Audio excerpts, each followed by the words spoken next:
প্রিয় শিক্ষার্থী বন্ধুরা, আশা করি সকলে অনেক ভালো আছো। তো আজকে আরেকটি ক্লাস নিয়ে আমি তোমাদের মাঝে উপস্থিত হয়েছি। তো আজকে সপ্তম শ্রেণীর অনুশীলনী 1.2 থেকে 11 নম্বর প্রশ্নের উত্তর করব। তো গত ক্লাসে আমরা 1 থেকে 10 দাগ পর্যন্ত যতগুলো বহু নির্বাচনী প্রশ্ন আছে সবগুলোর উত্তর করেছিলাম। তো আজকে 11 নম্বর প্রশ্নের উত্তর করব। এখানে প্রশ্নে কি বলা হয়েছে, বর্গমূল নির্ণয় করো। বর্গমূল নির্ণয় করো। আমরা পূর্বে বর্গমূল করে এসেছি, কিন্তু এরকম পয়েন্টের বর্গমূল কিন্তু আমাদের ওই জায়গায় ছিল না। এখানে যেহেতু 0.36 পয়েন্টের বর্গমূল, সেহেতু এগুলো এখন আমরা সমাধান করব।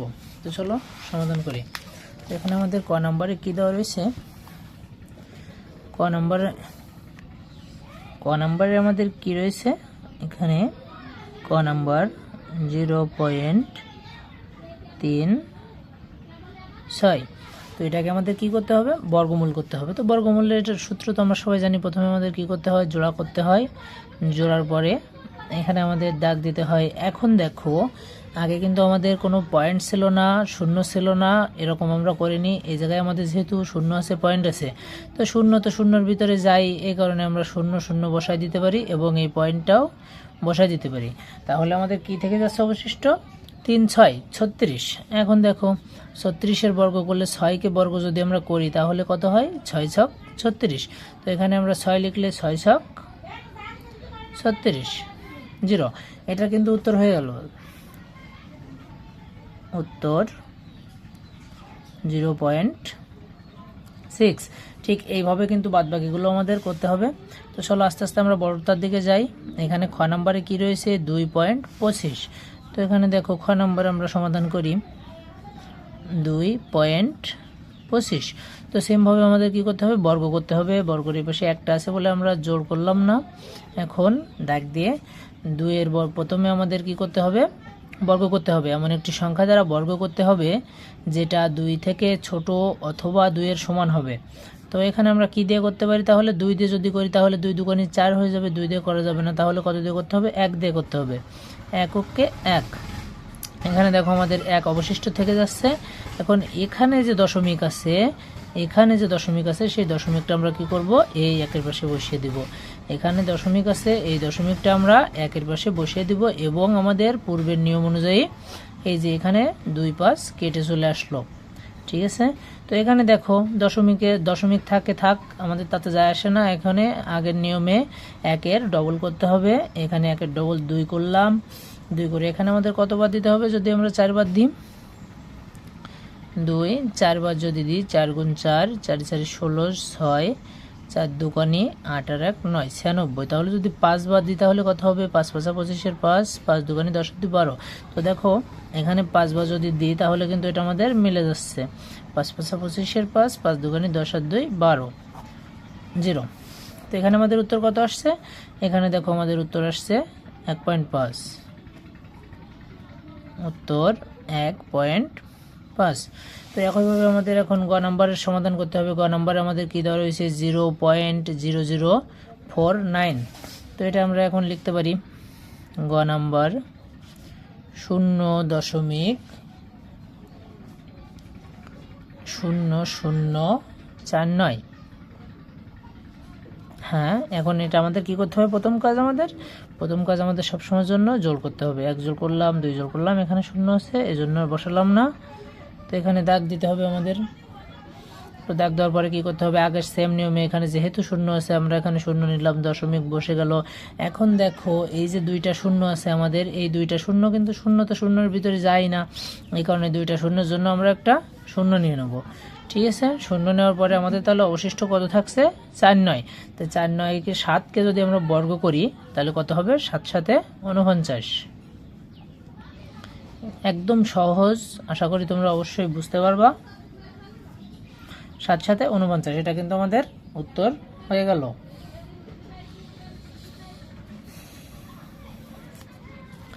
এখন দেখো, একইভাবে আমরা ঘ নাম্বারের সমাধান করব। ঘ নাম্বারে আমাদের কি দেওয়া রয়েছে, ঘ নাম্বারটা দেখো অনেক বড়, 4 6 4 1.10 24। তো এটা আমরা এখন বসাই, 6 4 1.10 তো এখন দেখো এটা একটু বড়, সেহেতু এটা একটু বোঝার চেষ্টা করো সুন্দর করে। এখানে আমাদের প্রথম কাজ কি? প্রথম কাজ আমাদের জোড় করতে হবে। আমরা 3 জোড়া করলাম, লাস্টে অবশিষ্ট থেকে যায় যাক। এখন দেখো এখানে দাগ দিয়ে প্রথমে আমাদের কি করতে হবে? 6কে এমন একটি সংখ্যা দ্বারা বর্গ করতে হবে যা 6 থেকে ছোট অথবা 6 সমান। তাহলে যদি আমরা 2 দিয়ে করি তাহলে 2 দুগুণে 4, 2 দুগুণে 4 হলে আমাদের কত থেকে যাচ্ছে? 2, এবং আমাদের কি করতে হবে? 4 1 এটা নিচেই চলে আসলো। তো এখন দেখো এখানে দাগ দিয়ে 2 এর ডবল কত হয়? 4, 2 এর ডবল হলো 4। তো এখন এমন একটি সংখ্যা দ্বারা আমাদের নিতে হবে যেটা দিয়ে গুণ করলে এর সমান হবে অথবা ছোট হবে। তাহলে এখানে আমরা যদি 5 দিয়ে করি তাহলে কত হবে? 5 5 25 5, 4 5 20 আর 2 22। তো এখানে দেখো 225 হচ্ছে 6 1, অবশিষ্ট থেকে যাচ্ছে আমাদের 16। এবার দেখো যেহেতু 41 আমাদের এই পর্যন্ত হয়ে গেছে, তো এখানে আমাদের দশমিক, এই দশমিকটা আমরা কি করব? এই 25-এর পাশে বসিয়ে দেবো। দশমিকের স্থান যেখানে থাকবে তার পাশে আমরা দশমিক বসিয়ে দেবো। তো দশমিকের কাজ কিন্তু শেষ। দশমিকের পরে এখানে কত রয়েছে আমাদের? 1 জোড় 10। এই 10টা আমরা এখানে অবশিষ্ট নিয়ে আসবো। নিয়ে এসে দেখো আবারও দাগ দিলাম। দাগ দিয়ে এই যে 25 আছে, এই 25-এর ডবল করতে হবে। 25-এর ডবল কত হয় আমাদের? 50। তো এখানে কিন্তু 25-এর ডবল 50 করলাম। তো এখানে আবারও গুণ করতে হবে। তো আমরা যদি এখানে 3 দিয়ে গুণ করি, 3 3 9, 3 0 0, 3 5 15। দেখো 3 দিয়ে যদি গুণ করি তাহলে কিন্তু 1509 হচ্ছে। তাহলে এটা আমাদের 3 দিয়ে অবশ্যই গুণ করা যাচ্ছে। এখানে 3 দিলাম, এখানেও সেমভাবে 3 দিলাম। 3 3 9, 3 0 0, 3 5 15। তো এটা বিয়োগ করি, 9 কত হলে 10 হয়, 1 1 0, এখানে 1। তাহলে আমাদের কত থেকে যাচ্ছে অবশিষ্ট? 101। এখন দেখো এখানে কিন্তু আমাদের আরও এক জোড়া আছে। এই জোড়া আমাদের এখন নিচে আনতে হবে। এই জোড়া নিচে আনলে কত হলো? 24। 24 নিচে আনার পরে এখানে সেমভাবে দাগ দিয়ে এখানে কত আছে আমাদের? 253। পয়েন্টের কোনো যায় আসবে না, এখানে যা আছে তার ডবল আমাদের এখানে করতে হবে। তো এখানে 253কে যদি আমরা ডবল করি তো কত হয়? 506। 506, 253 ডবল হলো 506। এখন দেখো 506কে আবার আমরা কত দিয়ে লিখতে পারি? যদি আমরা 506কে যদি 2 বাদ দিই তাহলে 2 দুগুণে 4, 6 দুগুণে 12, 2 হাতে 1 থেকে যাচ্ছে, 5 দুগুণে 10। তো কত হচ্ছে এখানে আমাদের? 10 1 2 4, মানে এটা আমাদের 2 দিয়ে দিলে মিলে যাচ্ছে। তো এখানে একইভাবে 2 দিতে হবে, এখানেও 2 দিতে হবে, এবং এটা আমাদের মিলে যাচ্ছে। তাহলে আমাদের উত্তর কোনটা? উত্তর 25.32। তো আশা করি তোমরা এটা বুঝতে পেরেছো। তো পরবর্তী দাগ আমাদের কোনটা রয়েছে? উঙ্গ দাগ রয়েছে। উঙ্গ দাগে আমাদের 0.000056 আছে। এখন এটা আমরা সমাধান করি। প্রথমে আমরা উঙ্গ দাগ বসাই। 0.000576। এখন দেখো এটাও কিন্তু সেই একই নিয়ম। প্রথমে আমাদের কি করতে হবে? জোড় করতে হবে। জোড়া করলাম। জোড়া করার পরে দেখো আমাদের এখানে 0 আছে, 0 বসে গেল। এখানে দশমিক আছে, দশমিক বসে গেল। এখানে এই 2টা শূন্যর জন্য আরও একটা 0 বসে গেল। এখন কি থাকে আমাদের? তাহলে 05। 05কে আমাদের এখন বর্গ করতে হবে। তো 05কে যদি বর্গ করি তাহলে 1 দিয়ে করলে 1 হয়, 2 দিয়ে করলে 2 দুগুণে 4, 2 দিয়ে কিন্তু এটা আমাদের যাচ্ছে। তো এখানে 2 নিলাম, এখানে 2 দুগুণে 4। তো 2 দুগুণে 4, 1 বিয়োগ করে দিলাম, বিয়োগ করলে 1 হলো, এবং এই জোড় একটা থেকে যাচ্ছে 76, সেটা আমরা নিচেই কেটে আনলাম। এখন দেখো জোড় থেকে যাওয়ার পরে এখানে আমাদের কত আছে? 2। এখানে আমাদের আছে 2। তো এখন দেখো 2 এর পাশে 0 আছে, এখানে দশমিকের কোনো যায় আসবে না। যদি সংখ্যা থাকতো তাহলে ডবল হতো, যেহেতু 2 আছে শুধু, তার জন্য এখানে হবে 4। তো এটা আমরা কত দিয়ে করতে পারি? 4 যদি আমরা 3 দিয়ে করি তাহলে কত পাস যাবে? 3 4 12, 2 3 4 3 3 9, 3 4 12, 129। যদি আমরা এটা 4 দিয়ে করার চেষ্টা করি তাহলে 4 4 16, 6 4 4 16 আর 1 17, 176। এটা কিন্তু 4 দিয়ে করলে মিলে যাচ্ছে। তো এখানে 176 0। তাহলে এখানে উত্তর কত হবে? উত্তর 0.024। তো আশা করি তোমরা বুঝতে পেরেছো। এবং আমাদের এই দাগে আরও একটি প্রশ্ন রয়েছে, সেই প্রশ্নটার সমাধান এবার আমরা করবো। এটা সব থেকে বড়, তো এটা যদি তো এটা বুঝতে এটাও তোমরা অবশ্যই বুঝতে পারবে, কোনো সমস্যা নেই। এখানে আমাদের প্রশ্নে কি দেওয়া রয়েছে 144.841 তো প্রথমে আমরা অঙ্কটা আগে বসিয়ে নেই।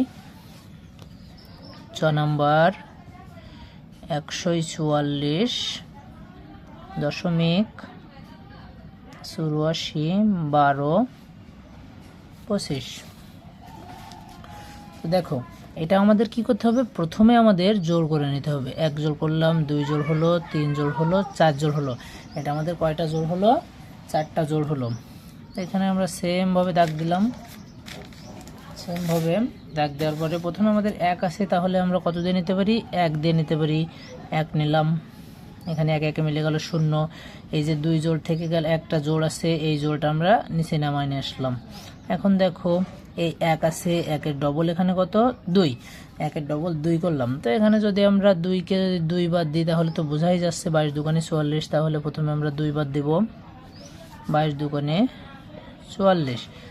দেখো এটা কিন্তু মিলে যাচ্ছে 0। এখন দেখো এই জোড়ের কাজ কিন্তু আমাদের শেষ। এই জোড়ের কাজ যখন আমাদের শেষ, তখন কি করতে হবে, দশমিকের কাজ। দশমিক তাহলে আমাদের দশমিকের জায়গায় বসে যাবে, এটা তো কোনো সমস্যা নেই। দশমিকের জায়গায় বসে গেল। এখন তাহলে পরের জোড় আমাদের নামিয়ে নেক্সট হবে। পরের জোড় কত আছে, 84 বসালাম, এবং 12 দুগুণে 2 10 24।